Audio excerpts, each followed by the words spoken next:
So, Mark, what can you tell us about the new G80? Okay, so the new G80 has been announced yesterday at the press conference. Now this sits between the G7 and the GH4, so it has, it's not an entry-level camera, it's a mid to high-end. So the front part of the camera is a magnesium alloy body, and when you use the weather seal lenses that Panasonic make, the two together you have a weather seal unit. So I've tested this recently making videos for retailers in the UK, and it's withstood some really heavy rain. So no use for a bag or anything like that, which is really cool. It looks very similar to the G7, but it also has some of the codecs from the GH4 for recording. So Cine Like D, Cine Like V.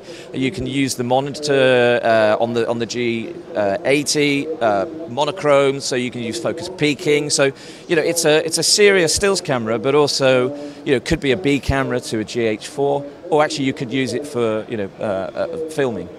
From a stills perspective, we've removed the low pass filter. What that means is you're going to get really sharp pictures.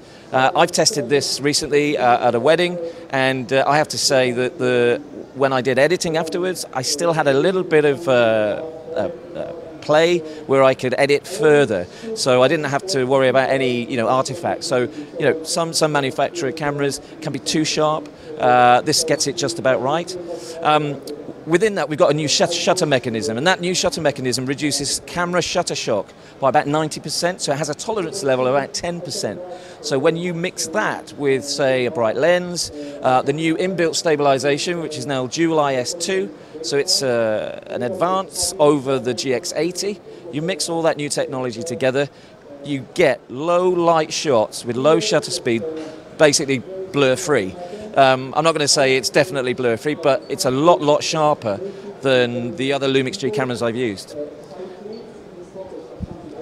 And in terms of the video capabilities of the camera, it have 4K obviously, but it shoots 4K 30p and...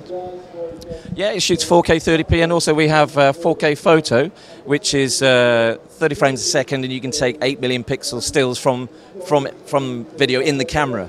So you can not miss a moment. It's not going to replace the way we shoot cameras for stills photography, but it's now using technology that actually you've got 4 times higher resolution, etc., that you can do a lot more with. So you can print and capture motion quite quickly, which is really cool. I mean, my son is 9 months old and he's very unpredictable when he's moving around, and I tend to use 4K photo to try and get those unpredictable movements, which actually helps me get better pictures, and that's the whole point of it. It's to add a bit of fun into the camera, add a bit of fun into photography, but also get something maybe I couldn't do with other cameras before. So it's a really good, it's a very serious camera for filmmakers and stills photographers, but also it's a very good family camera as well. So it appeals to all photography users, yeah. Okay, one thing additional to the G80 is the battery grip. So I'm just going to connect this here now, and you actually get an extra battery in the grip itself, which is fantastic. This will double the shooting capability to around 500 shots. It also has a new eco mode, which basically works very much like when you're at the traffic lights in a new car, the engine stops.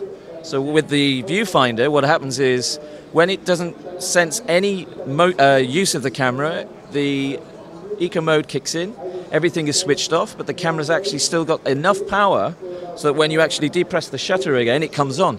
So when I did a wedding recently, I didn't have to switch the camera on and off all the time. So when I actually kept picking the camera up from my hip, I could switch it on straight, put it on. So it extends the shot capability of up to maybe 800 to 900 shots.